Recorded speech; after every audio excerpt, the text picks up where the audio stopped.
अग्निपुराण 19वां अध्याय। कश्यप आदि के वंश का वर्णन। अग्निदेव कहते हैं, हे मुनि, अब मैं अदिति आदि दक्ष कन्याओं से उत्पन्न हुई कश्यप जी की सृष्टि का वर्णन करता हूँ।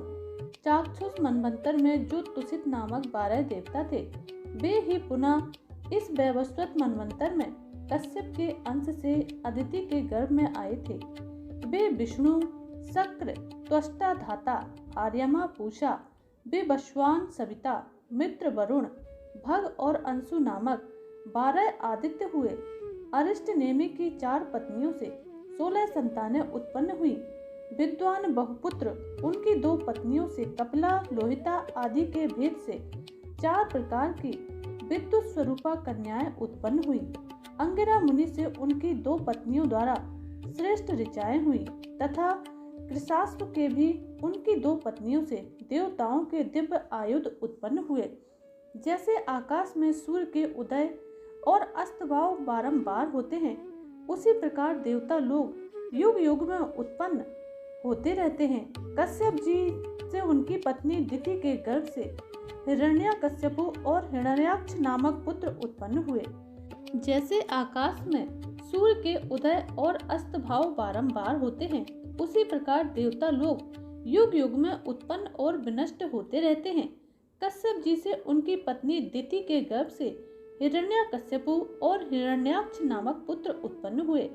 फिर सिंगिका नाम वाली एक कन्या भी हुई, जो विप्रचित्ति नामक दानव की पत्नी हुई। उसके गर्भ से राहु आदि की उत्पत्ति हुई, जो सैंग के नाम से विख्यात हुए।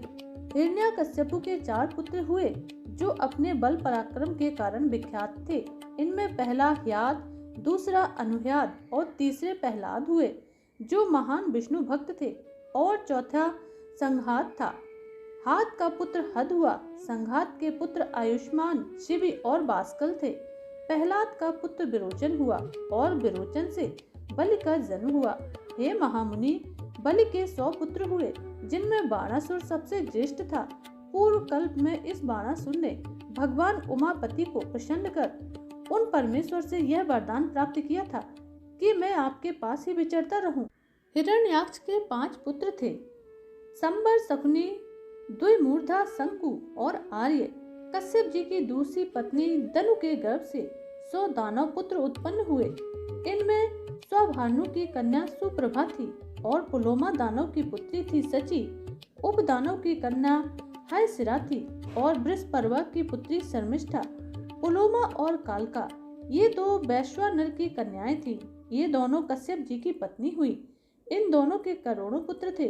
प्रहलाद के वंश में 4 करोड़ निवातक कवच नामक दैत्य हुए। कश्यप जी की ताम्रा नाम वाली पत्नी से 6 पुत्र उत्पन्न हुए। इनके अतिरिक्त काकी, सेनी, भासी, गृद्धिका और सुचिगीर्वा नाम की कश्यप जी की भार्याएं थीं। उनसे काक आदि पक्षी उत्पन्न हुए। ताम्रा के पुत्र घोड़े और ऊंट थे। विनीता के अरुण और गरुण नामक 2 पुत्र हुए। सुरसा से हजारों सांप उत्पन्न हुए और कद्रु के गर्भ से भी शेष, वासुकी और तक्षक आदि सहस्त्रों नाग उत्पन्न हुए। क्रोधवशा के गर्भ से दंसनशील दांत वाले सर्प प्रकट हुए। धरा से जल पक्षी उत्पन्न हुए।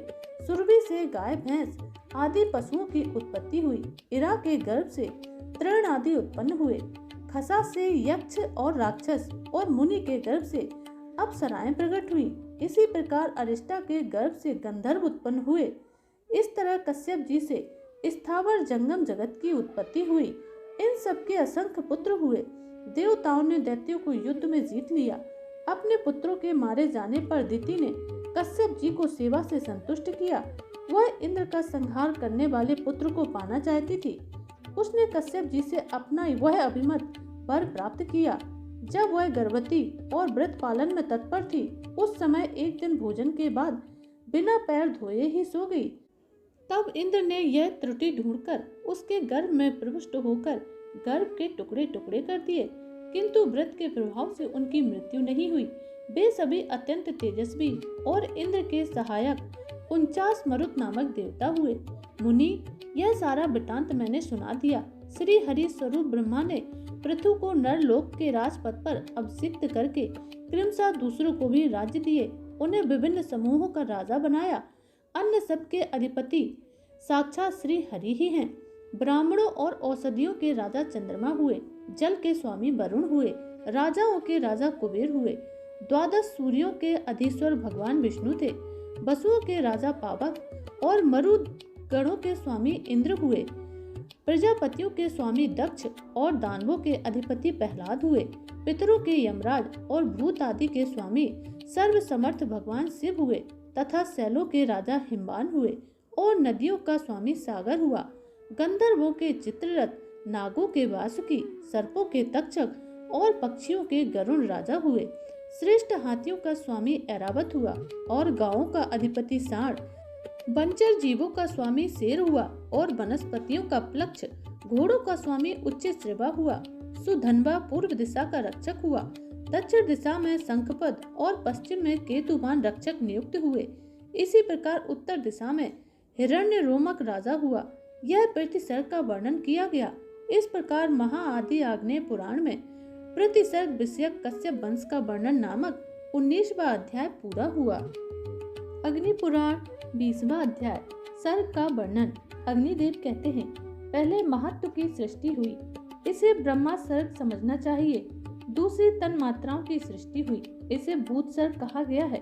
तीसरी वैकारिक सृष्टि है, इसे इंद्रियक सर्ग कहते हैं। इस प्रकार यह बुद्धि पूर्वक प्रकट हुआ। प्राकृत सर्ग 3 प्रकार का है। चौथे प्रकार की सृष्टि को मुख्य सर्ग कहते हैं। मुख्य नाम है स्थावरो, जिसे त्र्यक श्रोता कहा गया है, अर्थात जिससे पशु पक्षियों की उत्पत्ति हुई है। तैरगन्योन सर्ग 5वां है। ऊर्ध्व स्त्रोताओं की सृष्टि को देव सर्ग कहते हैं, यह छठा सर्ग है। इसके पश्चात अर्वाक स्त्रोताओं की सृष्टि हुई है, यही 7वां मानव सर्ग है। 8वां अनुग्रह सर्ग है, जो सात्विक और तामस भी है। ये अंत वाले 5वां वैकृत सर्ग है और आरंभ के 3 प्राकृत सर्ग कहे गए हैं। प्राकृत और वैकृत सर्ग तथा 90 प्रकार का कौमार सर्ग, ये कुल 9 सर्ग ब्रह्मा जी से प्रकट हुए हैं, जो इस जगत के मूल कारण हैं। ख्याति आदि दक्ष कन्याओं से भृगु आदि महर्षियों ने ब्याह किया। कुछ लोग नित्य नैमित्तिक और प्राकृत इस भेद से 3 प्रकार की सृष्टि मानते हैं, जो प्रतिदिन होने वाले अवान्तर प्रलय से प्रतिदिन जन्म लेते रहते हैं। वह नित्य सर्ग कहा गया है। भृगु से उनकी पत्नी ख्याति ने धाता विधाता नामक 2 देवताओं को जन्म दिया तथा लक्ष्मी नाम की कन्या भी उत्पन्न की, जो भगवान विष्णु की पत्नी हुई। इंद्र ने अपने अभ्युदय के लिए इन्हीं का स्तमन किया था। धाता और विधाता के क्रमशः प्राण और मृकंडु नामक 2 पुत्र उत्पन्न हुए। मृकंडु से मार्कंडे का जन्म हुआ, उनसे वेदशिरा उत्पन्न हुए। मरीचि के संभूति के गर्भ से पौर्णमास नामक पुत्र हुआ और अंगदा के स्मृति के गर्भ से अनेक पुत्र तथा सिनिबाली, कुहू, राका और अनुमति नामक 4 कन्याएं हुई। अत्रि के वंश से अनसुईया ने सोम, दुर्वासा और दत्तात्रेय नामक पुत्रों को जन्म दिया। इनमें दत्तात्रेय नामक महान योगी थे। पुलत्स मुनि की पत्नी प्रीति के गर्भ से दत्तोली नामक पुत्र उत्पन्न हुआ। पुलय से क्षमा के गर्भ से सहस्रु एवं सर्पादिक का जन्म हुआ। क्रतु के सन्नति से बालखिल्य नामक 60,000 पुत्र उत्पन्न हुए, जो अंगूठे के पोरुओं के बराबर और महान तेजस्वी थे। वशिष्ठ से ऊर्जा के गर्भ से गात्र, ऊर्ध्वबाहु, सवन, अनघ, शुक्र और सुतपा, ये 7 ऋषि प्रकट हुए। स्वाहा एवं अग्नि से पावक, पवमान और शुचि नामक पुत्र उत्पन्न हुए। इसी प्रकार अज से अग्निस्वात, बहिर्षद, अनग्नि एवं साग्नि पितर हुए। पितरों से स्वधा के गर्भ से मैना और वैधारणी नामक 2 कन्याएं हुई। अधर्म की पत्नी हिंसा हुई।